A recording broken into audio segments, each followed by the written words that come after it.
Et salut, c'est Matt Bricole. Bon, petite vidéo test où cette fois-ci on va tester la scie à ruban de chez Ryobi, la RBS 904. Bon, déjà on va procéder à regarder tout ce qu'il y a à l'intérieur. On dirait les cases où ce que servent les pêcheurs là quand ils sortent de la pêche. Allez, on va ouvrir ça. Donc là, on se retrouve avec directement la machine qui va bien filmer, bien emballer et bien protéger. À l'intérieur du carton, dans un coin, on va trouver le rail de coupe parallèle. Ah, et regarde dessous, il y avait encore plein d'accessoires. Donc dans ces accessoires, on va trouver un poussoir, un guide de coupe d'onglet, la notice, un petit truc qui va venir se mettre dessous pour venir faire en sorte qu'elle soit plus stable. Le plateau de coupe en aluminium, une manivelle. Là, on a 4 petites sortes de pièces noires qui ressemblent à des pieds. On a 3 clés Allen différentes et un peu de boulonnerie. Et voilà la bête. Bon, dans un premier temps, ce qu'on va faire, c'est commencer à tout monter, faire les réglages, et puis on verra par la suite pour les essais, la présentation de la machine. Dans un premier temps, on va commencer à monter les pieds de la machine. Donc on va passer l'écrou à l'intérieur du petit patin, venir le mettre par le dessous, jusqu'à ce que la tête dépasse. Donc c'est des petits patins en caoutchouc pour amortir les chocs et les vibrations. Et ensuite, on va venir serrer le tout avec une clé de 10. Et on va faire la même chose sur tous les pieds. On va prendre cette pièce noire là, venir la mettre dans les trous, mettre les trous qui étaient sur la tige, les aligner sur les trous qui sont ici, et venir y mettre les vis BTR, clé Allen. On va venir prendre les 2 écrous qui étaient fournis avec et les visser par le dessous de la machine. Sur les 3 clés Allen, on va prendre la moyenne et venir serrer ça. Bon, celui c'est pas pratique là sous le moteur, mais bon, ça devrait le faire. Sinon, on pourrait éventuellement serrer par dessous.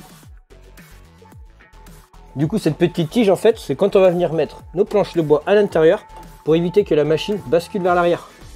Alors, dans la notice, il est quand même préconisé par Ryobi de ne pas se servir de la machine comme ceci.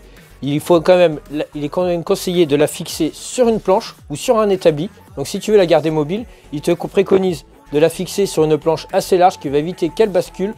Eux te préconisent du contreplaqué de 19 mm d'épaisseur. Moi, ce que je vais faire, c'est que j'ai l'établi Wavecraft. D'ailleurs, je te mets un petit lien jusqu'ici si tu veux le découvrir. Et je vais venir donc la fixer dessus à l'aide de serre-joint. On va démonter le petit écrou papillon qui est juste là. Passer à l'intérieur de la lame. Lever un peu pour venir clipser ici, juste ici. Tu vas reculer un peu cette molette. Venir insérer l'écran dans l'écran. Là, ici. Et en fait, il faut que tu arrives à clipser les 2 ergots à l'intérieur. Et donc après, cette molette, ça va être pour ajuster ton angle, et la molette elle va venir entre les 2 ergots ici. Le mieux c'est comme à mon avis d'orienter, de tourner un peu ton plateau afin de pouvoir faire tourner la molette comme ceci, pour l'instant dans un premier temps sans outil.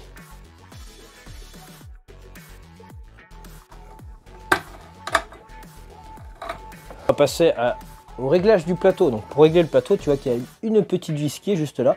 Donc on va venir tourner notre plateau pour le mettre sur 0 degré à peu près. Ah, et il y a une vis sur le dessous ici. C'est une vis ici de butée pour éviter que tu reviennes trop haut. Donc on va la monter à fond pour l'instant.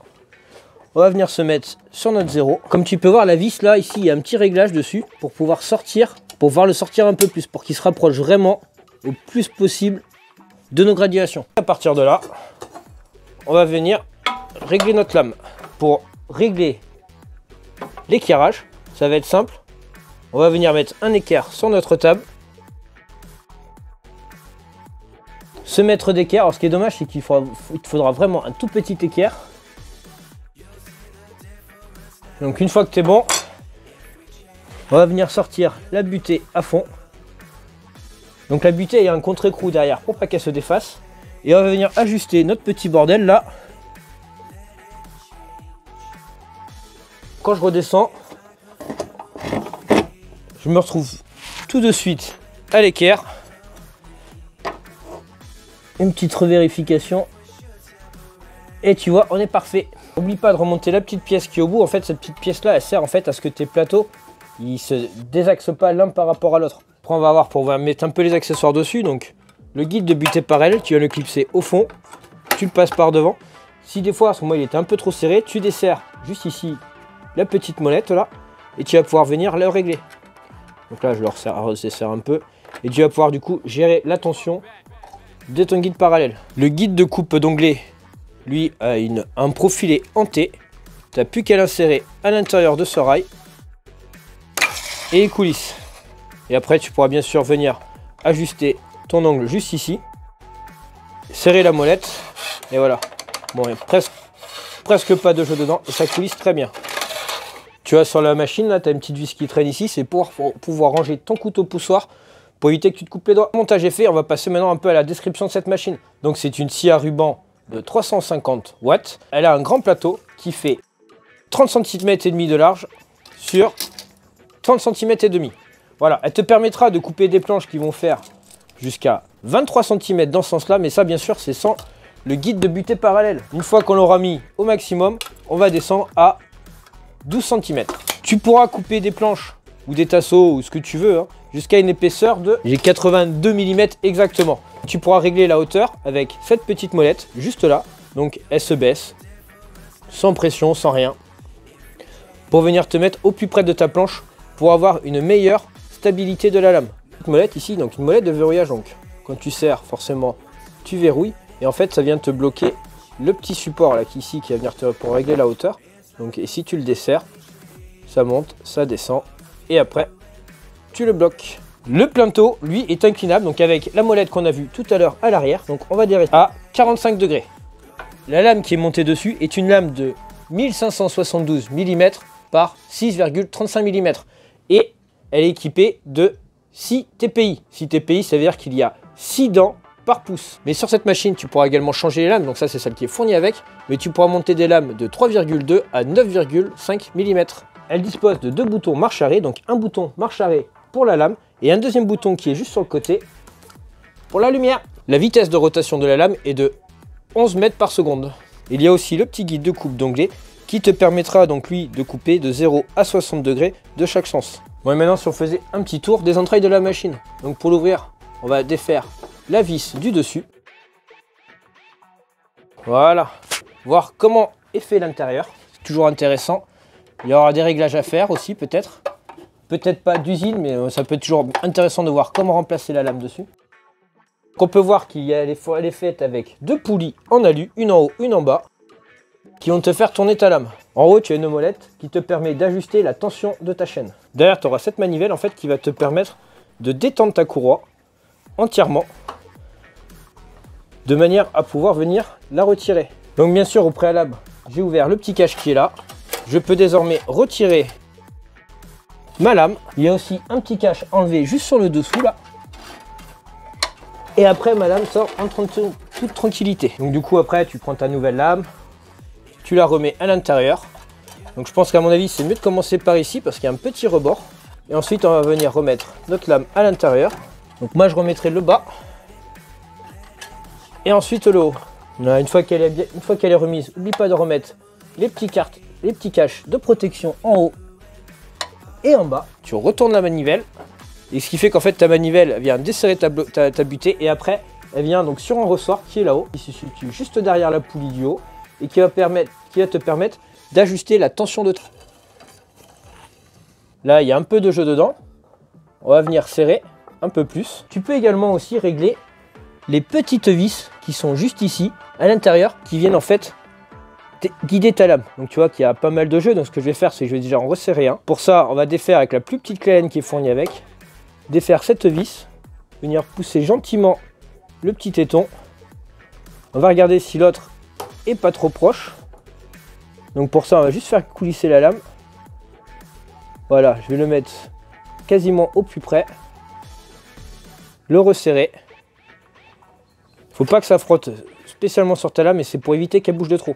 Et je vais faire également la même chose. Et je vais faire la même chose sur celle qui se trouve juste ici, sous le plateau. Pour éviter que tu démarres la machine avec les courroies ouvertes, que tu viennes faire n'importe quoi, la machine est équipée de deux petits capteurs, un qui est juste là, et un sur la porte du bas également, qui vont venir bloquer la machine si les portes sont ouvertes.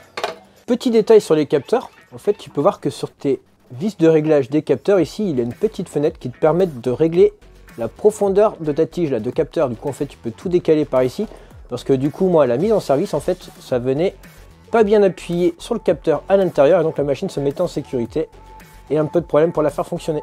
Tu as le moteur de 350 watts qui est à l'intérieur, a une petite courroie qui est juste derrière. Tu vois la courroie elle est juste là, au bout de mes doigts. Donc le moteur lui est derrière. Et avec la vis qui est là, tu pourras venir régler la tension de cette courroie. Donc pour ajuster la tension de la courroie, on vient de faire cette vis là. Il n'y a pas de ressort pour venir à régler la tension de la courroie tout seul. Donc il faut pousser un peu le moteur. Il n'y a pas besoin de forcer dessus, il ne faut pas que ça soit trop tendu. Et après, on resserre tout simplement cette vis. Tu trouveras une sortie d'aspiration d'un diamètre de 52-53 mm. Alors comme il y a deux courroies, il faut pouvoir régler l'alignement. Donc cette molette là te permet à régler ton alignement. C'est-à-dire que si ta lame, tu vois qu'elle est de travers ou qu'elle fait que de se sortir, il faudra jouer avec cette lame là, avec cette molette là, pour venir ajuster l'alignement des deux courroies. Tu vois, tu la fais tourner, tu vois ce que ça donne. Donc là, la mienne part trop en arrière. Là, elle est carrément sortie.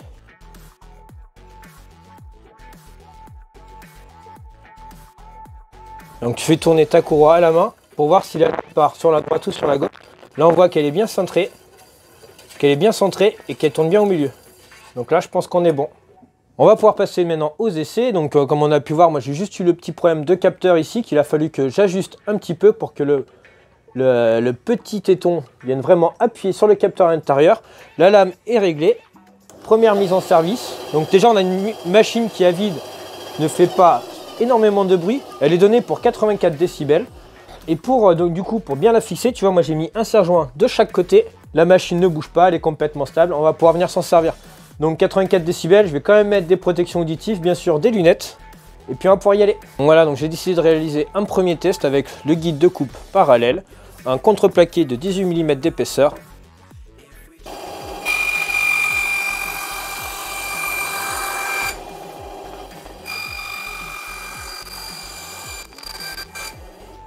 Donc là, tu vois, j'ai essayé de faire un petit essai.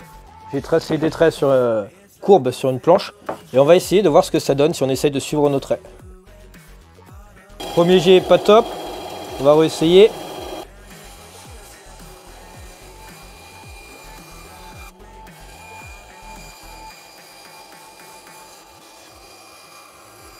Bon après, c'est pas une scie à champ de tournée non plus, tu vois, donc...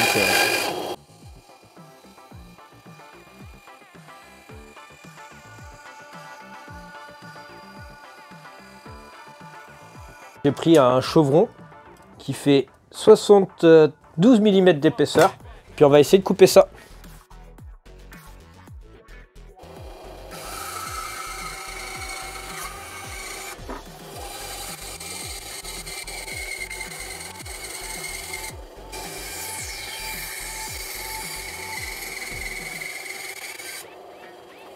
Alors là, j'ai pris un morceau de chaîne lamellé-collé. Celle du dressing, je ne sais pas si tu te rappelles. Et je vais essayer de le découper comme ça dans le sens de la hauteur. Tu vois, je l'ai un peu merdé, tu vois, la coupe quand même, l'intérieur de la coupe est quand même super propre. Hein.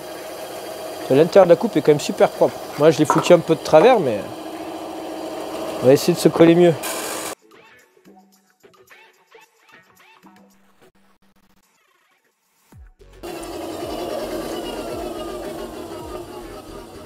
Maintenant je vais essayer le guide de coupe parallèle.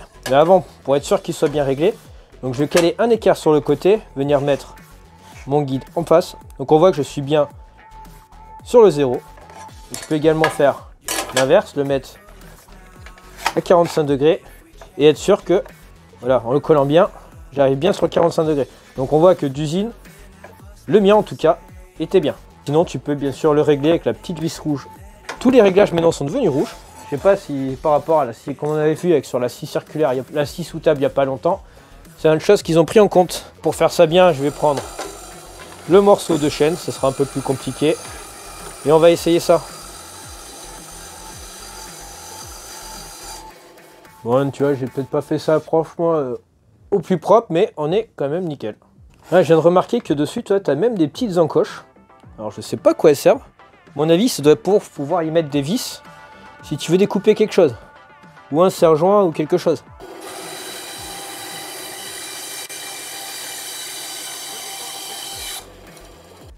Ah, là, franchement, on est bien. Et tu vois, la coupe est propre. Elle n'a pas noirci, elle n'a pas chauffé. Qu'est-ce que tu veux que je te dise? Nickel. Donc voilà, donc je pense qu'on a fait à peu près le tour de la machine. On a vu donc son montage, ses réglages, son utilisation, le type de choses qu'on peut faire. On a vu si elle correspondait aux caractéristiques données par Ryobi. Donc franchement, elle correspond à tout. On a pu constater que toutes les coupes étaient propres, nickel. Que on n'avait pas de traces de chauffe de la lame due à la lame ou des trucs comme ça. Franchement, je suis très satisfait de la qualité des coupes proposées par cette machine. Elle est donnée pour un prix de vente d'à peu près approximativement 250 €. Donc voilà, donc je te mets un petit lien dans la description si tu es intéressé, si tu veux en savoir un peu plus sur cette machine. Trouve pas de petits points négatifs à cette machine. Tu as l'ampoule là ici qui, quand on le tient à force sur le long terme, quand elle a fonctionné assez longtemps, qui chauffe. Donc tu as la petite ampoule là. À l'intérieur, encore une ampoule incandescence, donc je pense que maintenant, l'heure de la technologie actuelle, bon, ça coûte peut-être un peu plus cher, hein, mais avoir une petite ampoule à l'intérieur qui fonctionnerait, une petite ampoule à LED, pourquoi pas? Ce serait peut-être une amélioration à apporter à cette machine. Parce que mine de rien, le truc est quand même assez gros, assez imposant. Bon, ça gêne pas, on a toujours un peu de place derrière, elle est bien cachée, bien protégée, c'est pas un problème. À part moi, le petit problème que j'ai eu sinon de démarrage, à cause du capteur qui était là, qui n'était pas poussé à fond. Alors ça, est-ce que c'est un petit problème d'usine? On voit qu'il y a des petites fentes pour ajuster ce capteur. Donc est-ce qu'il ne vaudrait mieux pas faire un capteur qui soit vraiment fixe et vraiment qui aille en butée? Voilà. Sinon, pas grand-chose à redire sur cette bécane. Elle correspond aux attentes que j'avais d'elle. Elle va me permettre de pouvoir faire pas mal de créations en plus, de réalisation, de fabrication, que tu verras dans les prochaines vidéos. Donc c'est pour cela que je t'invite à t'abonner et activer la petite cloche des notifications juste à côté. Moi en attendant, j'espère que cette vidéo t'a plu. Dans quel cas, je t'invite à laisser un petit commentaire et bien sûr un petit pouce vers le haut.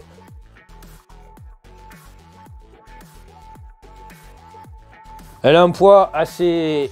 Son poids est de 19 kg et qui est des bananes, 19,2 kg je crois. Donc tu pourras quand même facilement la transporter à droite à gauche si tu en as besoin pour aller sur des chantiers, pour aller chez un copain, où tu veux aller quoi, chez ta grand-mère. Alors avec est fournie une lame de 6,35 mm de large. Tu pourras monter des lames de 3,2 à 9,5 cm.